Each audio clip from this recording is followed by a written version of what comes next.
সালাম আলাইকুম। ওয়ালাইকুম আসসালাম। আচ্ছা, আপনার যে পাসপোর্টের সমস্যা অফিসে গেছিলেন, অফিসও কি জানাইছে, কি কইছে? আমার পাসপোর্টের সমস্যা, পাসপোর্ট তো আমি ১৯৯৯ সনে বাংলাদেশ দিয়ে নামছি। ১৯৯৯ ৯ মাসের ২৭ তারিখ। কিন্তু এই পর্যন্ত পাসপোর্টের সমস্যা ছিল না।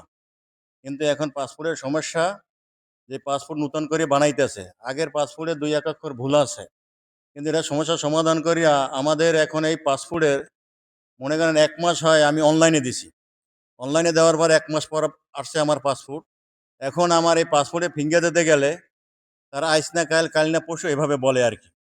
যাই হোক ওখানে গেলাম, বললে ওখানে গ্যাঞ্জাম হইলে গেল না। এইবার দিল রিয়াদ। আমরা বিভিন্ন জায়গায় চাকরি করি কোম্পানিতে। কিন্তু কোম্পানিতে যে আমরা চাকরি করি, সমস্ত প্রবাসী ভাইদের যার যার পাসপোর্টের সমস্যা, তারা খুব দুর্ভোগে ভুগতে আছে। তাদের খুব সমস্যা। তো আমি বাংলাদেশ সরকারের কাছে আবেদন জানাবো যে যেখানে আমরা পাসপোর্টটা জমা দিই, ওখানে যদি মনে করেন যে ফিঙ্গার নেয়, তাহলে আমাদের তেমন একটা অসুবিধা হয় না।